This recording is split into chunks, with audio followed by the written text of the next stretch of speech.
very hot out here today. It feels like it's 100. Triple-digit temperatures provide strong motivation. Real close, real close. To navigate a rocky path through these woods in Soddy Daisy. None of them have an escalator. Slide down on my butt. To cool down. It's like a 2-mile walk. No, less than that. Yeah, a mile and a half.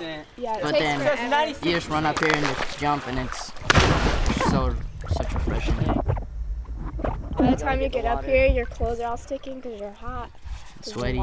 The Soddy Daisy Blue Hole on North Chickamauga Creek is one of the most popular spots to find water that feels just right on a day when the temperatures soar. We come down here, cool off, jump off, have some fun. The water's cooler than it is anywhere else, and it feels really good all the time. I'm scared. I think I'm gonna do it. It draws people from all over and even got the stamp of approval from experts, a group from Colorado. They said it was fun, and they live here, so they said it was fun, and so we decided to come and see what it's like. It's awesome. It's definitely worth the walk.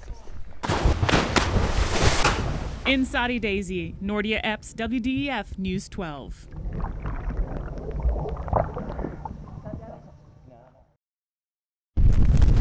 Look closely, and you can see a giant cloud swirling through North Chattanooga. We heard the wind pick up. Everything was swirling, loaded with debris. The windows were rattling. The door flew open. Exploding transformers, snapping power lines, and leaving a path of destruction behind it. Yeah, just a big bang. And then you could hear it popping all the way down the street as it was taking things out. Jeff Berger watched the whole thing from his home. I believe it was a tornado. I definitely saw the swirl.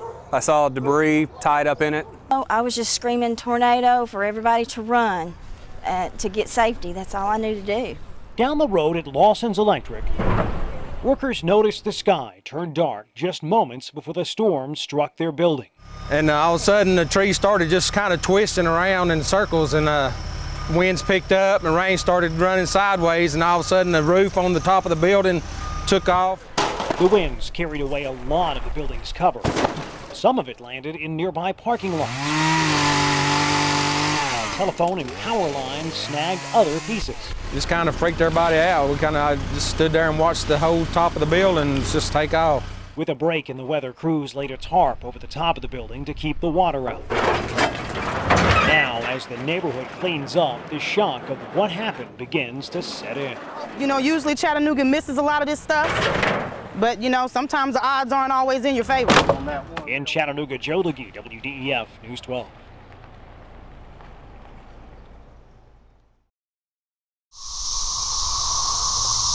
I was a hero the first time they came. 4 years old. Like it's coming to take over the earth. Little aliens. Little bitty aliens crawling all over you. Yeah, they are scary. They very scary. Very interesting noise. Yeah, they make that funny sound. But it kind of comes in waves.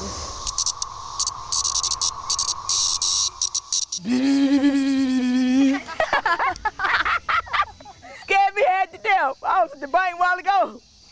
Man, I got attacked. They were like, I just dropped my money and everything.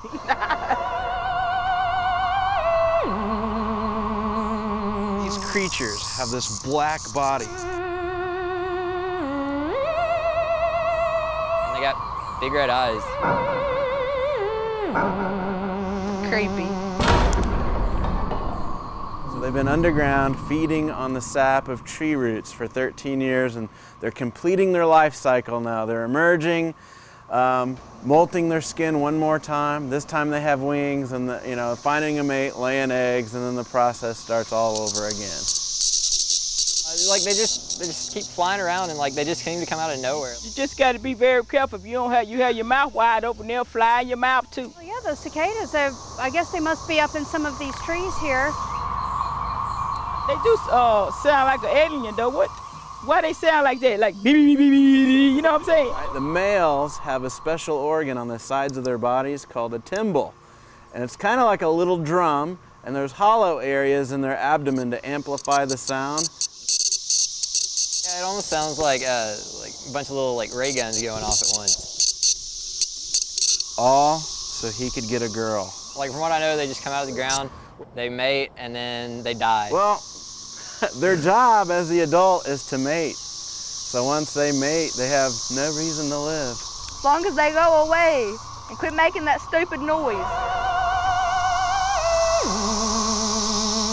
And they'll die in 4 to 6 weeks, and this will all be over with.